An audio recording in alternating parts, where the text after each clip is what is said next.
جہاں تاب ہے، جن کے انداز بیان میں قرون اولا کی رات اور برق کی آمیزش ہے، جن کے خطابت میں بجلی کی چمک، بادل کی گرج، دریاؤں کی روانی اور موجوں کی طغیانی موجزہ ہوتی ہے، جن کی خطابت دشمنان ختم نبوت کے لیے ضرب صدی کی بن جاتی ہے، جن کی خطابت دشمنان صحابہ کے لیے کبھی عصائے موسوی بن جاتی ہے تو کبھی درہ فروخی کے رور میں ڈھل جاتی ہے، جن کی خطابت دشمنان اہل بیت کے لیے ذوالفقار حیدری بن جاتی ہے۔ دنیا شجاعت کے باتاج بادشاہ، راہ عظیمت کے عظیم مسافر، میرے دامن سخن کی زینت، جان انجمن روح محفل، رونق بزم، طولہ پروگرام، للکار فروخی، انداز فروخی، گفتار فروخی، شبیہ فروخی، مرد مجاہد، مرد قلندر، سائے پہ ہم جہد مسلسل کے خوگر، میری مراد محترم المقام، مشفق و مہربان، جن کے بیان تو بیان، جن کے نام سے بھی کفر کے ایوانوں میں لفظہ پڑ جاتا ہے، میری مراد پیر طریقت، رہبر شریعت، حضرت العلام سید ابو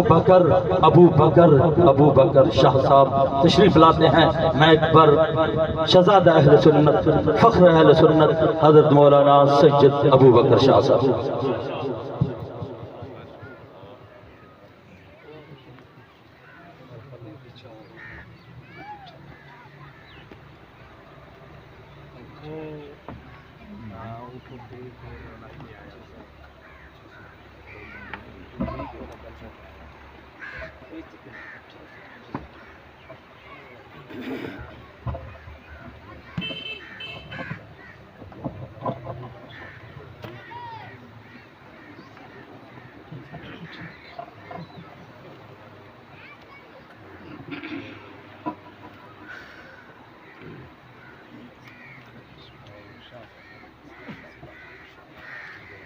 الحمدللہ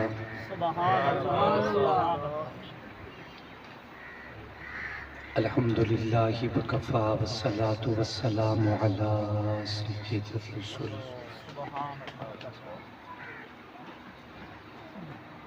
علی سید الرسل و افضل الرسل و اکمل الرسل و اجمل الرسل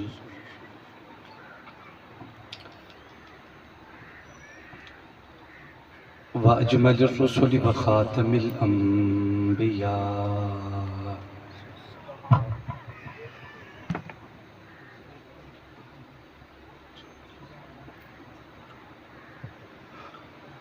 لا نبي بعده ولا نبوة بعده ولا رسول بعده ولا رسالة بعده صلی اللہ تعالی علیہ وعلى آلہ واصحابہ اجمعین۔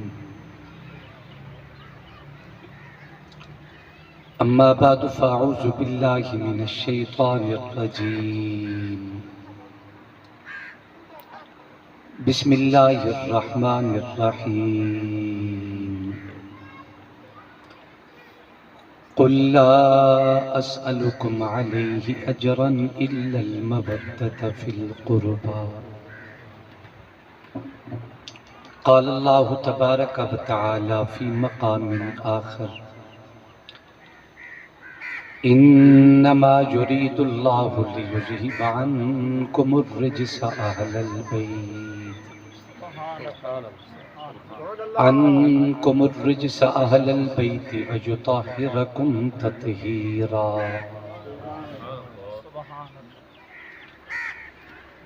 آمنت بالله صدق الله مولانا العظيم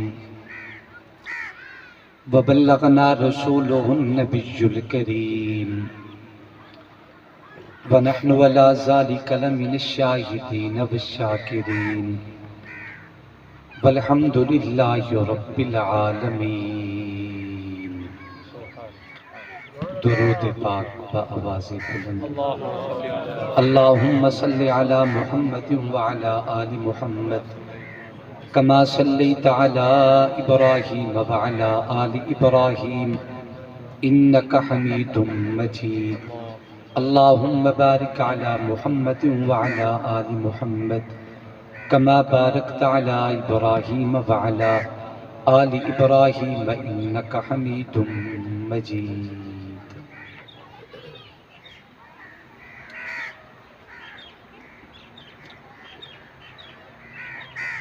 سلام اس پر کہ جس نے کربلا میں دل لگایا تھا. سبحان اللہ سبحان اللہ. سلام اس پر جو نانے کا مدینہ چھوڑ آیا تھا. سلام اس پر کہ جس کو سید شبیر کہتے ہیں. سلام اس پر محمد کی جسے تصویر کہتے ہیں. سلام اس پر طہارت جن کی انما یرید اللہ. سلام اس پر کہ نیزوں پر پڑا جس نے کلام اللہ. میرا حسین باغ نبوت کا پھول ہے. حیدر کی اس میں جان ہے خون بطول ہے. کتنی عظیم ذات ہے سید حسین کی جس کے لیے رسول کے سجدوں میں طول ہے. دنیا میں اور کون ہے شبیر کے سوا ایسا سوار جس کی سواری رسول ہے. گزرے جہاں جہاں سے نواسا رسول کا اب تک وہاں خدا کے کرم کا نزول ہے. جس کے لیے شبیر پر اتنا ستم ہوا وہ تخت تو حسین کے قدموں کی دھول ہے. اے رب کریم اپنے کریمان کرم سے اس قوم کو پھر شوکت صدیق عمر دے. اپنوں کے لیے دل عثمان عطا کر غیروں سے نمٹنا ہو تو ہے درکچ کر دے. علی مجسم ہے علم و عرفاں وجود فکر و غنا علی ہے. علی بہادر علی سخی ہے برادر مصطفیٰ علی ہے. نبی نے کی تربیت علی کی پھر اپنی بیٹی اسے عطا کی. جسے کیا منتخب نبی نے وہ گوہر بے بہا علی ہے. جسے علی سے نہ پیار ہوگا نبی نہ اس پر شفیق ہوں گے. علی ہے نور نظر ہمارا ہمارے دل کی ضیاء علی ہے. غلام ہوں چار یار کا میں مجھے ہر ایک سے محبت. میرا ابو بکر میرا فاروق میرا عثمان میرا علی ہے. یہ دبنے والا یہ ڈرنے والا کوئی اور ہی ہوگا علی تمہارا. علی ہمارا وہی علی ہے امین جو شیر خدا علی ہے. انتہائی واجب الاحترام قابل تعظیم و تکریم اکابر علماء کرام، بزرگوں، دوستوں اور بھائیوں، ختم نبوت کے پروانوں، اصحاب رسول اور آل رسول کے دیوانوں، السلام علیکم ورحمۃ اللہ وبرکاتہ. وعلیکم السلام ورحمۃ اللہ وبرکاتہ. آج کا یہ خوبصورت باوقار اصلاحی اور تبلیغی اجتماع انتہائی شان و شوکت کے ساتھ انعقاد پذیر ہے.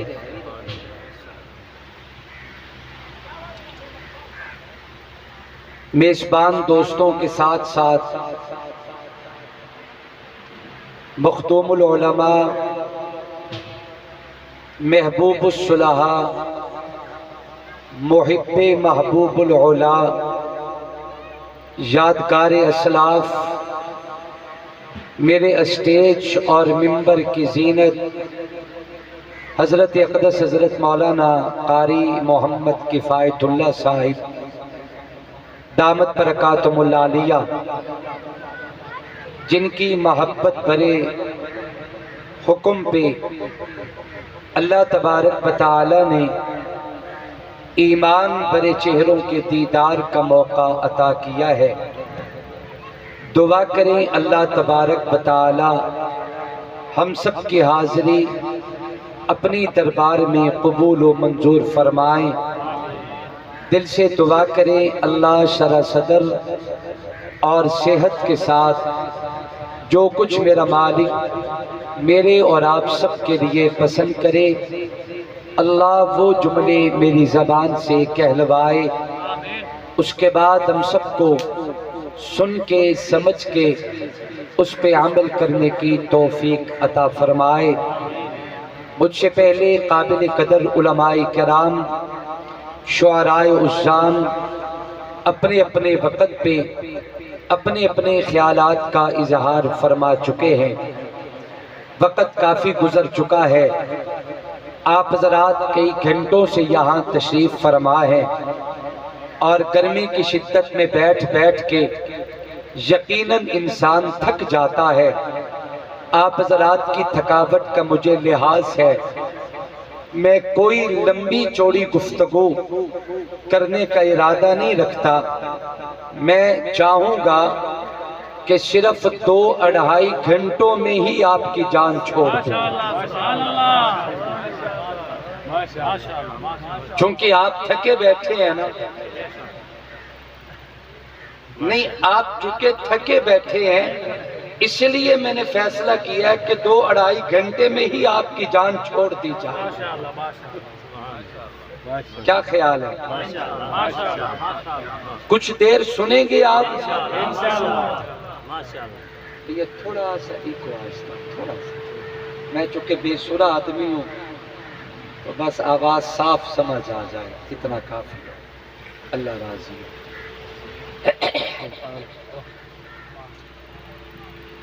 آج سے تقریباً کوئی 3 سال پہلے حاضر ہوا تھا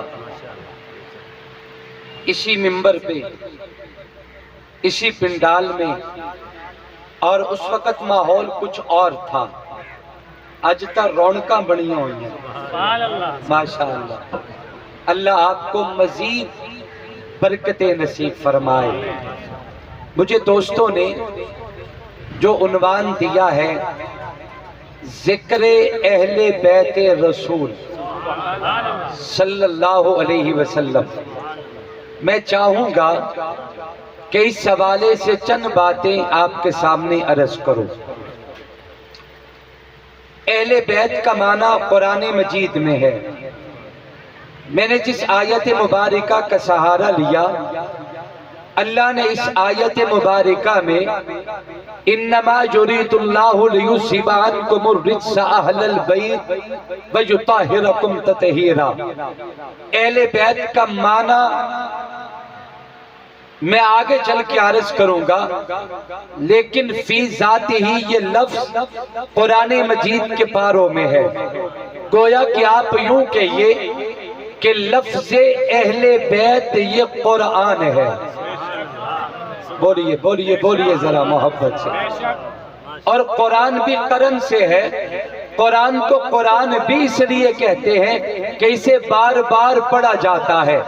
اگر آپ تھوڑا سا میرا ساتھ دیں تو جیسے کائنات میں الحم سے والناس تک قرآن ہی وہ قرآن ہے جسے ہر زمانے میں پڑھا گیا، ہر علاقے میں پڑھا گیا، ہر قوم میں پڑھا گیا، ہر خطے میں پڑھا گیا، ہر معاشرے میں پڑھا گیا، ہر وقت میں پڑھا گیا۔ صرف قرآن الحم سے والناس تک صرف یہ کتاب ہی نہیں جسے ہر زمانے میں پڑھا گیا، اس قرآن کے ساتھ ایک صاحب قرآن بھی ہے جس پیغمبر کو بھی ہر زمانے میں پڑھا گیا، ہر قوم میں پڑھا گیا، ہر علاقے میں پڑھا گیا۔ میں ایک جملہ عرض کرتا ہوں، جیسے قرآن بار بار پڑھا جاتا ہے، نبی آخر الزمان بھی بار بار پڑھا جاتا ہے، ایسی گھرانہ مصطفیٰ اہل بیت رسول بھی بار بار پڑھے جاتے ہیں۔ یہ کسی خاص قوم کے لیے نہیں، خاص علاقے کے لیے نہیں، خاص طبقے کے لیے نہیں، خاص خطے کے لیے نہیں، اہل بیت رسول کا ذکر ہر وہ شخص کرتا ہے جس کے سینے میں ایمان موجود ہے، ہر وہ قوم کرتی ہے جن کے سینے میں ایمان دھڑکتا ہے، ہر وہ افراد کرتے ہیں جن کا تعلق قرآن اور صاحب قرآن کے ساتھ ہے۔ اہل بیت رسول یہ گھرانہ ہی وہ مقدس ہے، ان پہ اگر ان پہ ایمان نہ رکھے ہمارا ایمان نہیں رہتا، ان کا ذکر نہ کرے ہماری زندگی نہیں رہتی، ان پہ درود نہ پڑے ہماری نماز نہیں پوری ہوتی۔ جن کے بغیر نہ زندگی پوری ہے نہ نماز پوری ہے، جن کے ذکر کے بغیر زندگی بھی ادھوری ہے نماز بھی ادھوری ہے، انہیں اہل بیت رسول کہا جاتا ہے۔ سبحان اللہ، سبحان اللہ، نعرہ تکبیر، شان رسالت، زندہ باد، شان اہل بیت، زندہ باد، مقام اہل بیت، زندہ باد، عظمت اہل بیت، زندہ باد، خلافت راشدہ، حق جاریہ، خلافت راشدہ، حق جاریہ، نعرہ تکبیر، اللہ اکبر، ماشاءاللہ، ماشاءاللہ، میرا دل کردے تواڈے نال دو چار گلاں کراں پر لگدا ہے تسی ستے پئے ہو۔ سبحان اللہ، سبحان اللہ، جی ماشاءاللہ، ستے تا نہیں پے ماشاءاللہ، ماشاءاللہ، اللہ کرے تسی ہمیشہ ترو تازے رہو، آمین اچھی آنکھو۔ توجہ کیجئے، اہل بیت رسول، بیت کا معنی گھر، بولو بیت کا معنی، یہ جڑی آواز دوبارہ آندی ہے نا او نہ ہو، ایک آواز ایک آواز، باقی بالکل فٹ چل رہا ہے۔ اور تھوڑی جی میک دی آواز بھی کھولو، توجہ، ماشاءاللہ، اللہ بہت برکتاں دے گا، توجہ کرے۔ اچھا بیت کا معنی بولو، جناندے ہن او بولو۔ سبحان اللہ، شاہ مفتی صاحب تشریف آؤ، سبحان اللہ، میرے ادھر آؤ، اللہ راضی تھوڑے سیر تے تا سارے بولتے۔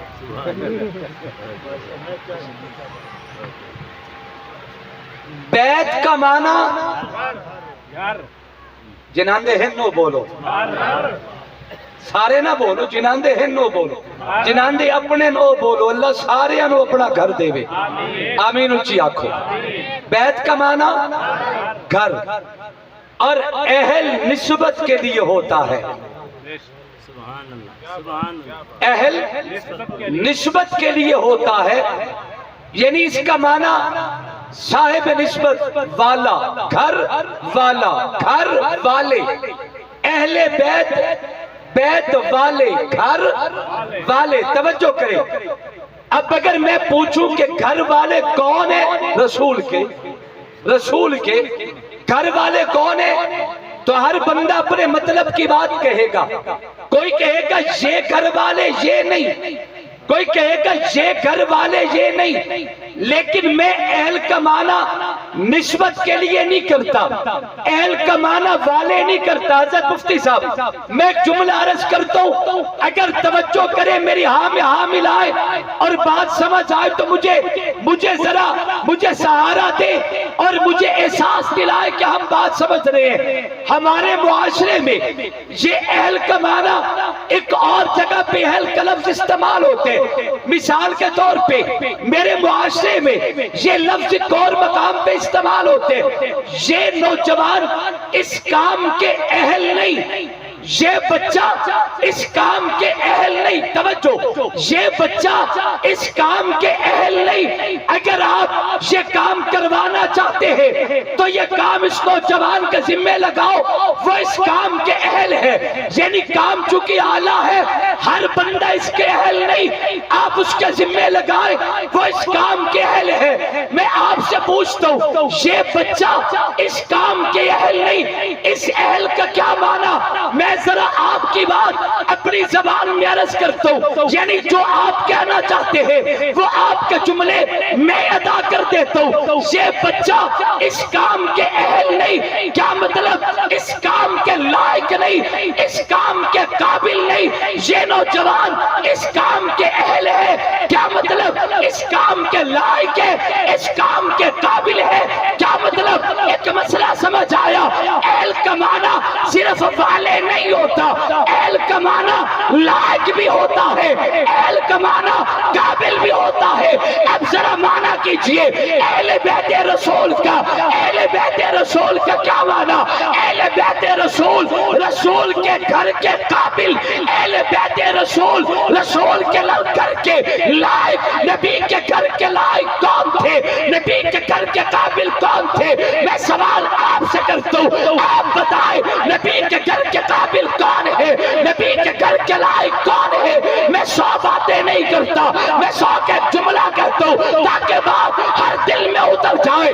نبی کے گھر کے قابل کون ہے؟ نبی کے گھر کے لائق کون ہے؟ میرا وجدان کہتے پوری کائنات سے رب تعالیٰ نے جسے بھی چن چن کے محمد کے گھرانے سے جوڑ دیا ہے وہی پیغمبر کے گھر کے قابل تھا، تبھی تو گھر میں آیا۔ مجھے کہنے دیجئے سیدہ خدیجہ نبی کے گھر میں آئی ہے، کیوں آئی ہے؟ اس لیے کہ خدیجہ نبی کے گھر کے لائق تھی۔ صدیق کی بیٹی عائشہ صدیقہ نبی کے گھر میں آئی، یہ کیوں آئی؟ اس لیے کہ عائشہ نبی کے گھر کے لائق ہے۔ عمر کی بیٹی سیدہ حفصہ نبی کے گھر میں آئی، کیوں آئی؟ اس لیے کہ حفصہ فاروق کی بیٹی نبی کے گھر کے لائق تھی۔ حضرت سیدہ میمونہ نبی کے گھر آئی، کیوں آئی؟ اس لیے کہ نبی کے گھر کے لائق تھی۔ ام حبیبہ نبی کی بیوی ہے، نبی کے گھر میں آئی، کیوں آئی؟ اس لیے کہ نبی کے گھر کے لائق تھی۔ سیدہ سودا نبی کے گھر میں آئی، کیوں آئی؟ اس لیے کہ نبی کے گھر کے لائق تھی۔ نبی کی بڑی بیٹی سیدہ زینب نبی کے گھر پیدا ہوئی، کیوں پیدا ہوئی؟ اس لیے کہ زینب بھی نبی کے گھر کے لائق تھی۔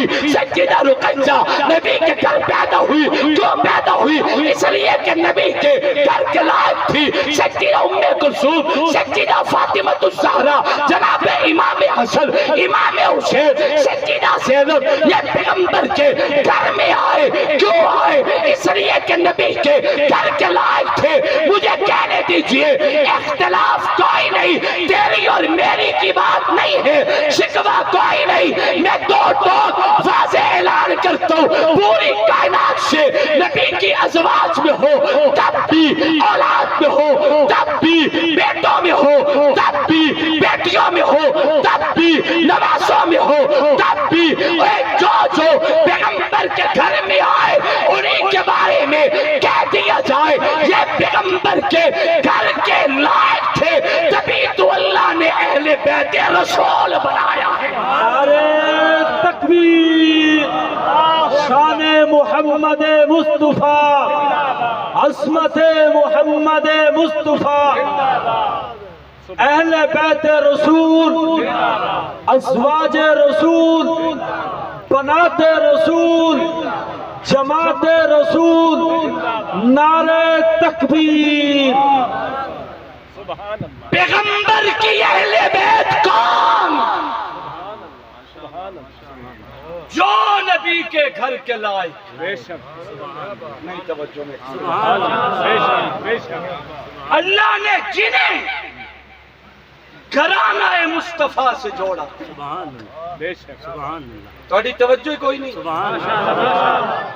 چلو میں گل مکیندہ پہ ہیں، تسی ناراض نہ ہو، میں تو انہوں ناراض کرن تا نہیں آیا، میں جیڑے پاسے منہ کرے نہ لگدا کابڑے بیٹھے، دوے پاسے منہ کردہ لگدا وہ بھی کابڑے بیٹھے، تریے پاسے منہ کردہ لگدا وہ بھی کابڑے بیٹھے۔ تسی میرے تے نہ کابڑو، انشاءاللہ توڑے تے رب راضی ہوئے، سارے تے نہیں۔ اللہ میری دعا صرف ہوتے حق کے قبول کرے جڑا آمین اچھی آکھی۔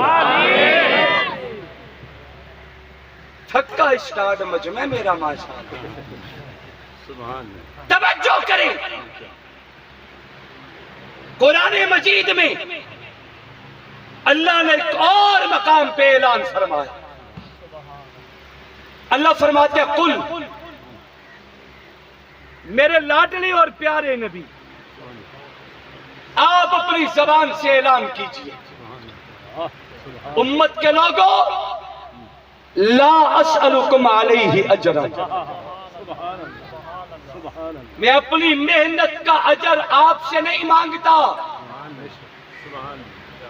میری امت کے لوگوں، میں تبلیغ دین کا کوئی صلہ، کوئی مطالبہ آپ سے نہیں کرتا، حالانکہ میں نے تمہارے کل کے لیے دکھ جھیلے ہیں، مشقتیں جھیلی ہیں. نبی کی دعوت کے سفر کو دیکھیں، انسان کا کلیجہ منہ کو آتا ہے. طائف کا سفر دیکھ لیں، ہمیں کوئی تکلیفیں نہیں اٹھانا پڑی، ہمیں مشکلات نہیں اٹھانا پڑی. کئی دن اللہ کے پیغمبر کے گھر میں آگ نہیں جلتی تھی، میری آقا نے فاقوں کی زندگی بسر کی آپ کے مستقبل کے لیے، آپ کے لیے. نبی نے فقیری کو سینے سے لگایا آپ کے لیے. کلیجے پہ ہاتھ رکھنا. میرے محبوب علیہ السلام نے اپنے قرآن پڑھنے والے یاروں کو قرآن کا سبق دیا. عشاء کی نماز کے بعد میرے محبوب نے اس کلاس کے منیٹر کے ذمے کلاس لگائی اور فرمایا منیٹر میری کلاس سنبھالنا، میرے نائب ہو آپ، میں گھر جا رہا ہوں. میں نے دونوں آنکھیں کھول کے دیکھا، پھاڑ کے دیکھا، میں نے موٹے شیشے کی اینک لگا کے دیکھا کہ نبی کی مسجد پہ نبی کا نائب کون ہے، نبی کی کلاس کا منیٹر کون ہے. میں نے جس زاویے سے بھی دیکھا میری نگاہ صدیق کے چہرے پہ گئی ہے.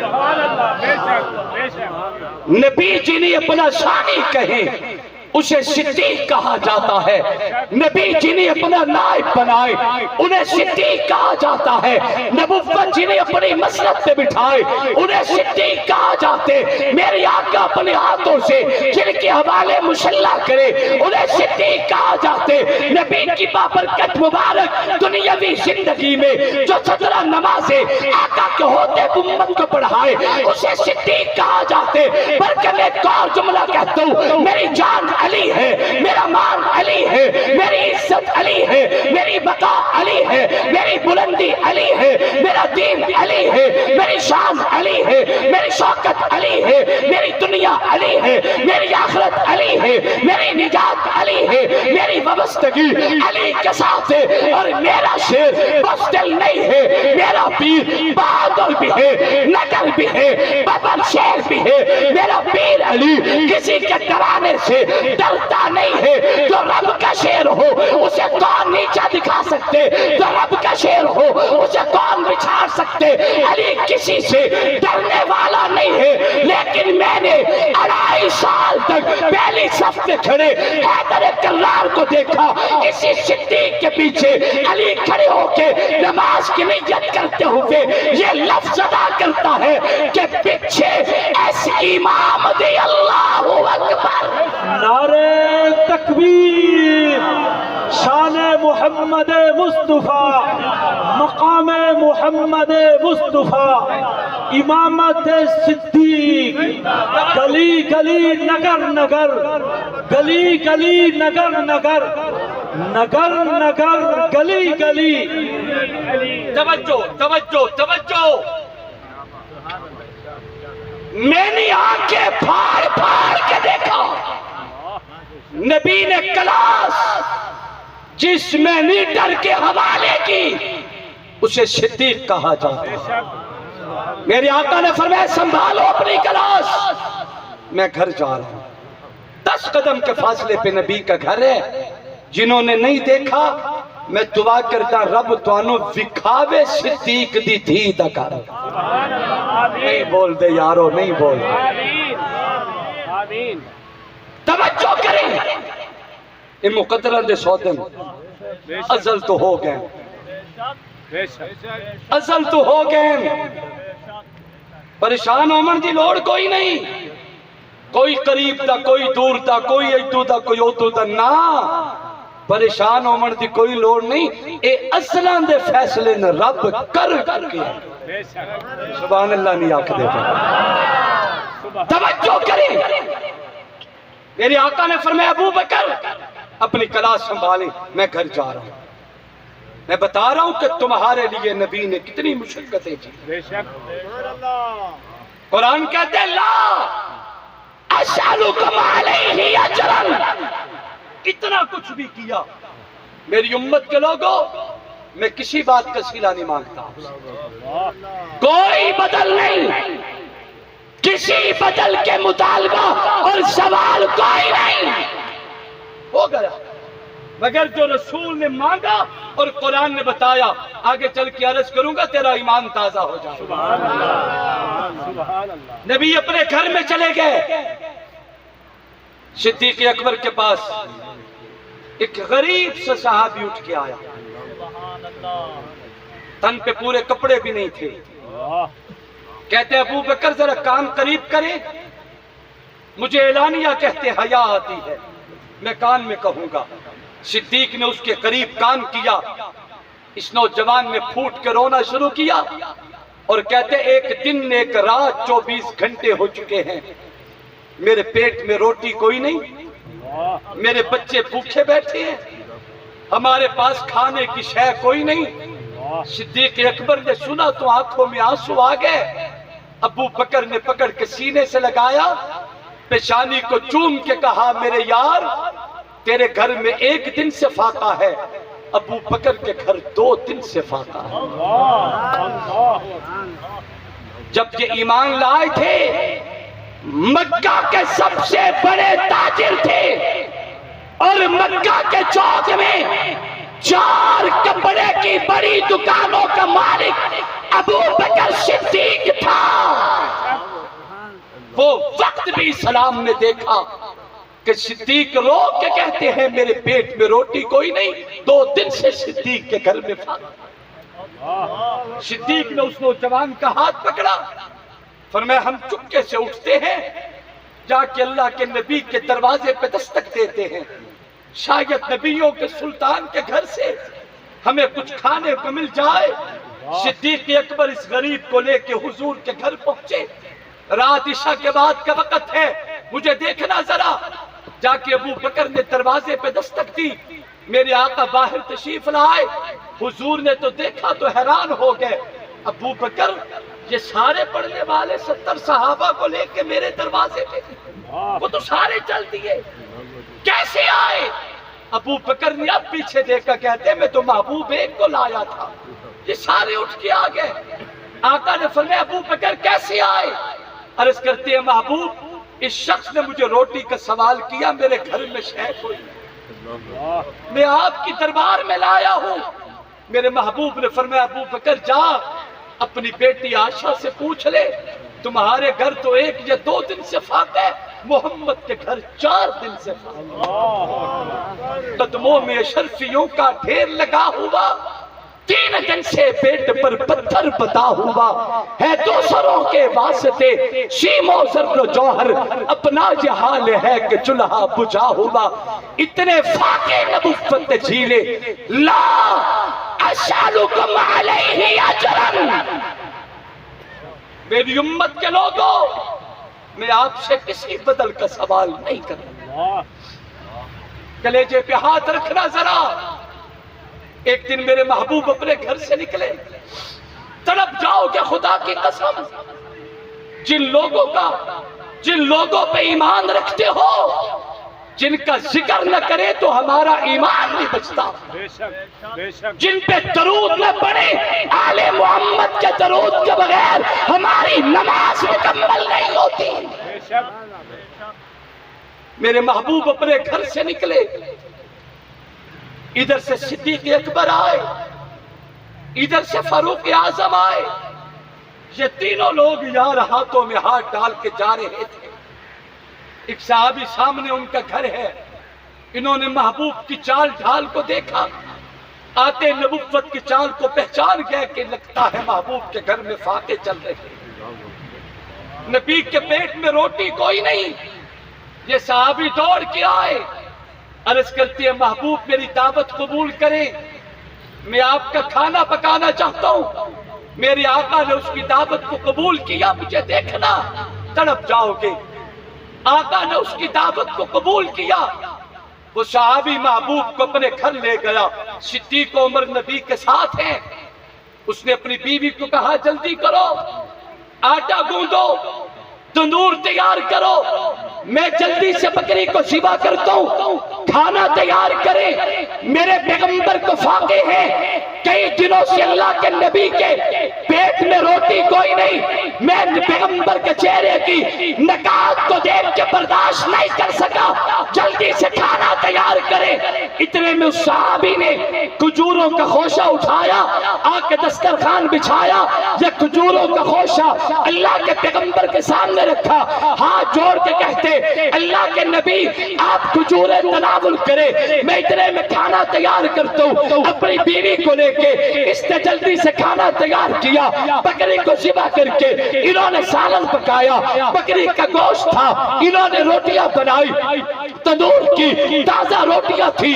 کچھ دیر کے بعد اس نے کھانا تیار کر کے نبوت کے دسترخوان پہ لا کے رکھ دیا، کھانا پیغمبر کے سامنے ہے، ذرا کلیجے پہ ہاتھ رکھنا، میرے نبی کے امتیوں ذرا دل تھام کے بیٹھنا، اصحاب محمد کا نام لینے والے سنیو، آل رسول سے پیار کرنے والے مسلمانوں ذرا کلیجے پہ ہاتھ رکھنا۔ جب میرے آقا نے جو کر کے ڈھکن ہٹا کے دیکھا، تازہ تندور کی روٹیاں تھی، بکری کا تازہ گوشت تھا، میرے پیغمبر کی آنکھوں میں آنسو آ کے میرے آقا نے وہاں سے ایک روٹی اٹھائی، اس پہ چند بوٹیاں رکھی، میرے آقا نے اسی میزبان صحابی سے فرمایا ایک روٹی لے جاؤ، چند بوٹیاں لے جاؤ، جا کے میری بیٹی زہرا کا دروازہ کٹکھٹا کے علی کے گھر دے کے آؤ، آج کئی دنوں سے محمد کی بیٹی بھی بھوکی بیٹھی ہے۔ یہ فاقے نبوت نے چھینے، یہ مشکلات پیغمبر کی اولاد نے برداشت کی، امت کے مستقبل کے لیے لا سألکم علیہ اجرا۔ ایک روایت مجھے یاد آئی، ایک صحابی، ایک بزرگ آدمی محبوب کی خدمت میں حاضر ہوئے، سر چھپا کے بیٹھے ہیں، جتنا چھپنے چھپانے کی کوشش کرتی ہیں مگر منہ چھپ نہیں سکتا۔ رحمت والے پیغمبر کی نگاہ پڑی، میرے محبوب نے فرمایا بزرگو لگتا ہے پہلی باری آئے ہو، تعارف نہیں کرایا، سلام نہیں میں کیتا۔ یہ شخص کہتا ہے کہ زمین پھٹتی اور میں زندہ زمین میں چلا جاتا، میں جتنا چھپنے کی کوشش کرتا تھا پر نبوت دی اخ تو کون لکے،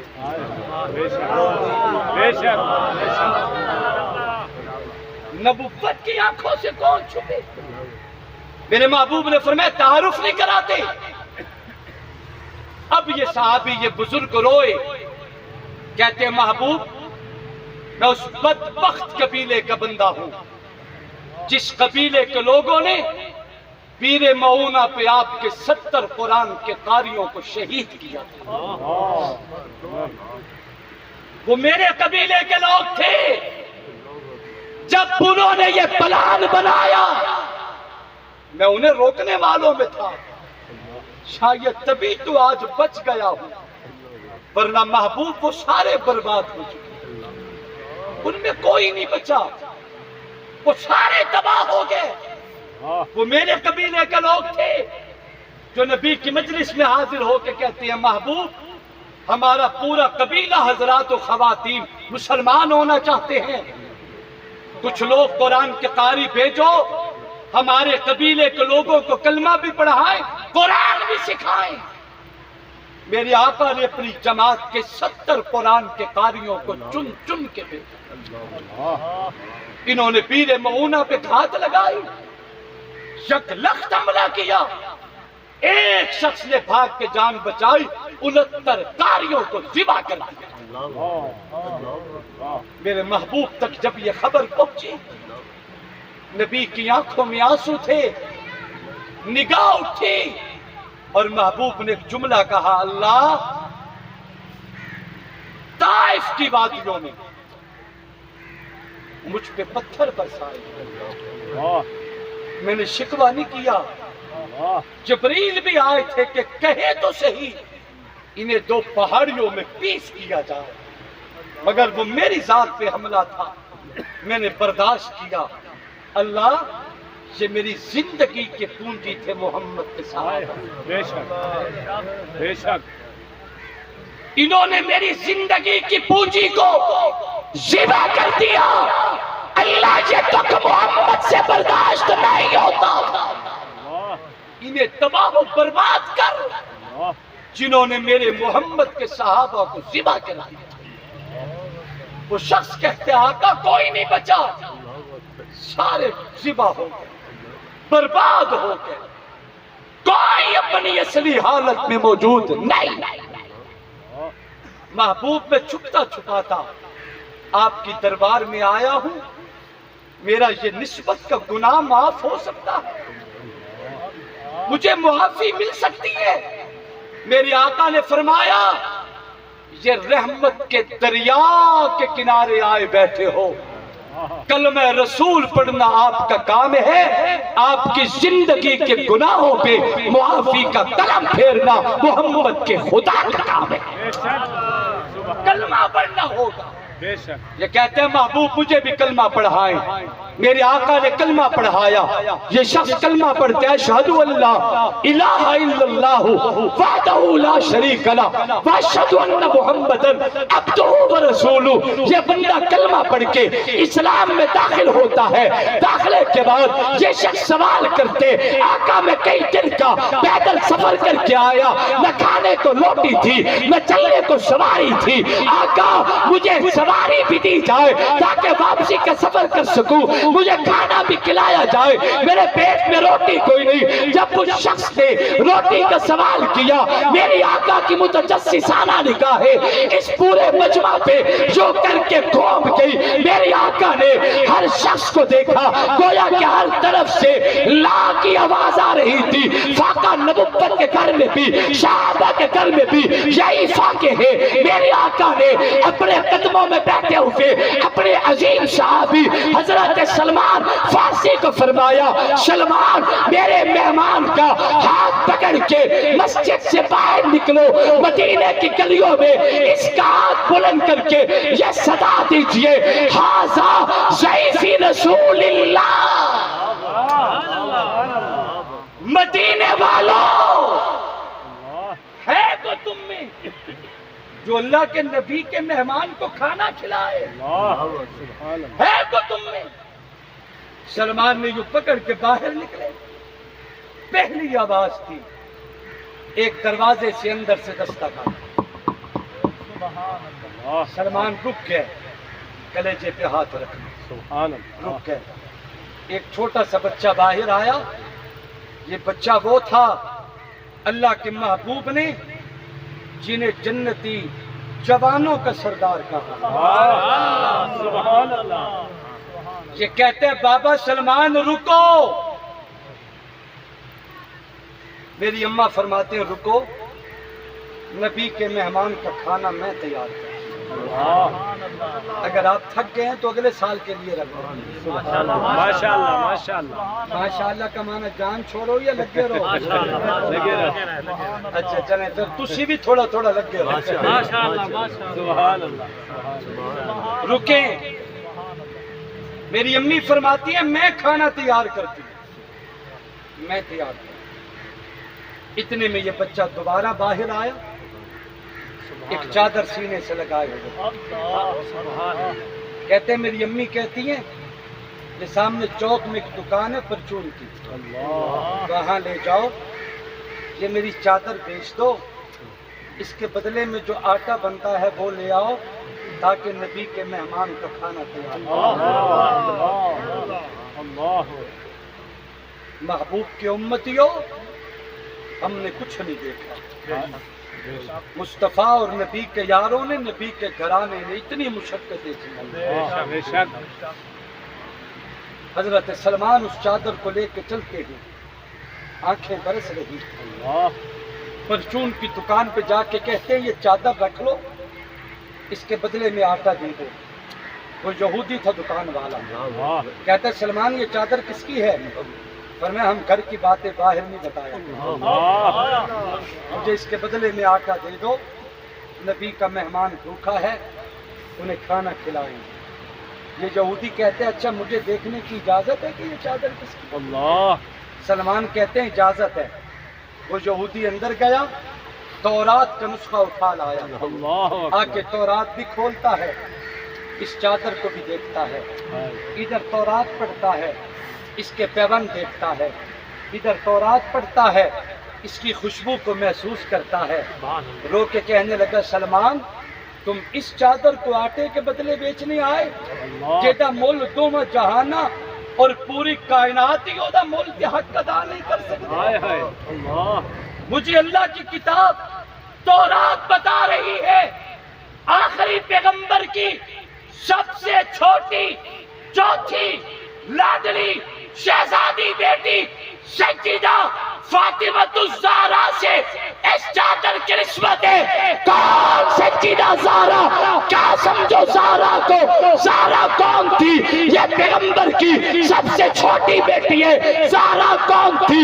نبی کی چوتھی بیٹی ہے. زہرا کون تھی؟ نبی کی لاڈلی بیٹی ہے. زہرا کون تھی؟ جو پیغمبر کی دربار میں آئے، باپ اپنی بیٹی کے استقبال کے باوجود نبیوں کے سلطان ہونے کے کھڑے ہو کے جس کا استقبال کرے انہیں زہرا کہتے ہیں. میری آقا جس فاطمہ کے بارے میں اعلان کرتے تھے یا فاطمہ اما ترضا ان تکونی سیدۃ نساء ہذہ الامہ، اے فاطمہ کیا تو اس بات پہ راضی نہیں ہے اللہ تجھے پوری کائنات کی عورتوں کی سردار نہ بنا دے؟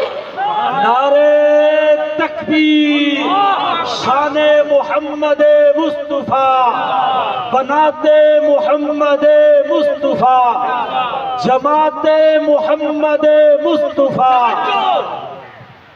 پوری کائنات سرداریوں کو تلاش کرتی پھر رہی ہے، لیکن سرداری جس دہلیز پہ لونڈی بن کے بیٹھی نظر آئے انہیں در صحرا کہا جاتا ہے. مقام تو دیکھیے، عظمت تو دیکھیے.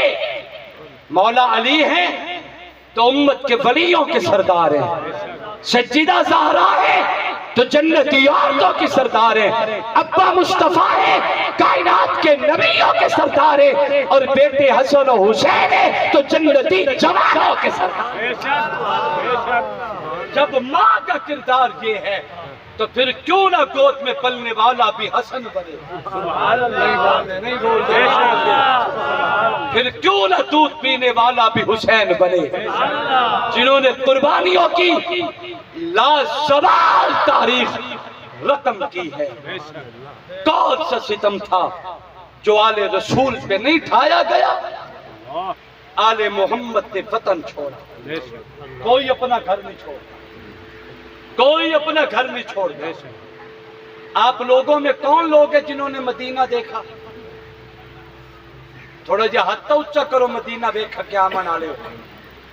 جیڑا بندہ اچھا ہاتھ کرے اللہ انہوں اسے سال دوبارہ قبول فرمائے. ماشاءاللہ رندے نہ کیتے کرو، سیدھا کرو، یہ فخر کی بات ہے، عزت کی بات ہے. اتنے لوگوں نے مدینہ دیکھا. آپ میرے سامنے بیٹھے ہیں، آپ نے کتنے دن مدینے کا قیام کیا؟ 10-12 دن ایسی ہے. کتنے دن کا قیام کیا؟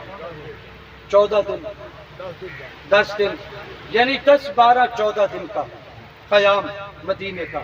میں پوچھ سکتا ہوں آپ سے مولانا کاشف صاحب، آپ سے دیگر حضرات، میں پوچھ سکتا ہوں جب کہا گیا تھا تیاری کرو صبح مدینے سے روانگی ہے، کیا کیفیت تھی دل کی؟ حاجی صاحب جب مدینے سے روانگی کا وقت تھا روتے کیوں تھے آپ؟ تڑپتے کیوں تھے آپ کے قدم آگے کا اٹھتے لیکن گردن کو بل دے کے آپ مڑ مڑ کے گنبد خضرا کو کیوں دیکھتے تھے؟ آپ 14 دن 10 دن 12 دن مدینے میں قیام کرے تو مدینہ چھوڑنے کا دل نہیں کرتا۔ حسین تو پیدا بھی مدینے میں ہوا تھا، ان کا تو بچپن مدینے کی گلیوں میں گزرا۔ حسین کے تو گھر کا دروازہ نبی کی مسجد نبوی میں کھلتا تھا۔ کیا گزری ہوگی آل رسول کے دلوں میں جب رات کی تاریکیوں میں مدینہ چھوڑا، اور اس لیے چھوڑا اگر ہم مدینہ نہیں چھوڑیں گے کل یزیدی فوجیں مدینے پہ چڑھائی کرے گی، آل محمد کے خون سے مدینے کو لال آزار کر دیا جائے گا۔ ہم نہیں چاہتے ہماری جان کے در پہ ہماری وجہ سے مدینے کی گلیوں کو لال آزار کرے، مدینے کی گلیوں کو، مدینے کی گلیوں میں خون کی ندیاں بہائی جائے۔ ہم یہ بات گوارا نہیں کر سکتے۔ اگر مدینے کا تقدس، مدینے کا تحفظ اس لیے ہوتے کہ ہمیں ہمارے چھوڑنے سے مدینہ بچتا ہے، ہم مدینہ چھوڑ جائیں گے مگر مدینے کی گلیوں کو خون سے رنگین ہوتا نہیں دیکھیں گے۔ رات کی تاریکیوں میں آل محمد نے مدینہ چھوڑا، اے تم 14 دن مدینے کا قیام کرو، مدینہ چھوڑنے کا دل نہیں کرتا۔ کیا گزری ہوگی حسین ابن علی کے دل پہ، اپنے نانا کے گنبد خضرا پہ آخری حاضری کیسے دی ہوگی؟ حسین ابن علی نے جنت البقیع میں اپنی ماں سیدہ زہرا کے قدموں میں آخری حاضری بیٹے حسین نے کیسی دی ہوگی؟ لیکن ایک جملہ کہتے تھے، وطن جاتا ہے چلا جائے، مدینہ چھوڑتا ہے چھوڑ جائے، بچے ذبح ہوتے ہو جائے، جان کا نذرانہ پیش کیا جاتے ہو جائے، میں سب کچھ قربان کر لوں گا لیکن بابا کے دین کو سرنگو نہیں ہونے دوں گا، علم اسلام کو کبھی جھکنے نہیں دوں گا۔ جس حسین نے دین کا جھنڈا سرنگو نہ ہوتے کے جان کا نذرانہ پیش کیا، آج اسی حسین کا سر بھی اونچا ہے، جھنڈا بھی اونچا ہے، کام بھی اونچا ہے، نام بھی اونچا ہے۔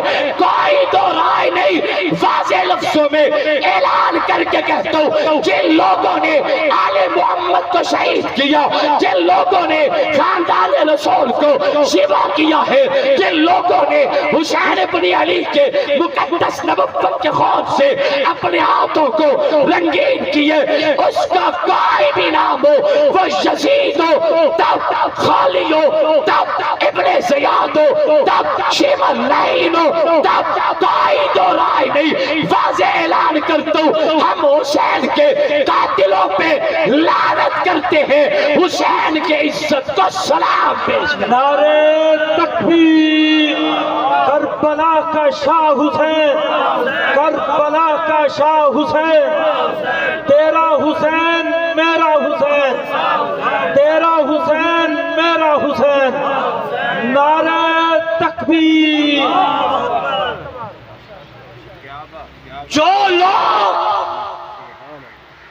آل رسول کے نہیں،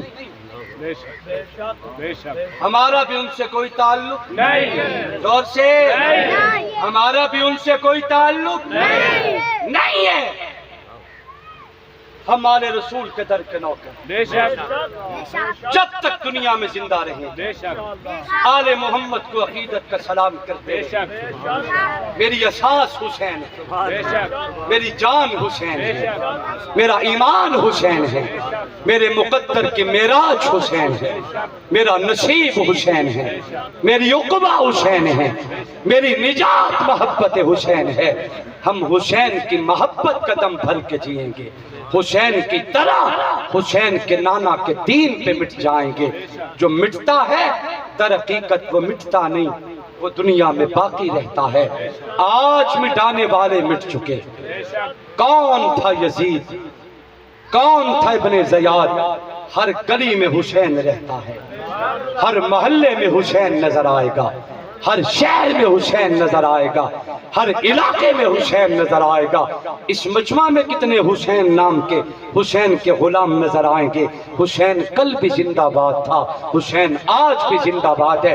اللہ فرماتے ہیں محبوب کہہ دو لا اسألکم علیہ اجرن، میں نے جو کچھ بھی تمہارے لیے کیا میں کسی بات کا صلہ نہیں مانگتا، ایک بات ضرور کرتا ہوں الا المودۃ فی القربى، میری قرابت کا لحاظ کرنا، میرے قرابت داروں کا خیال کرنا، میرے خون سے وفا کرنا، میری اولاد سے تعظیم کرنا، میرے گھر والوں کا حیا کرنا۔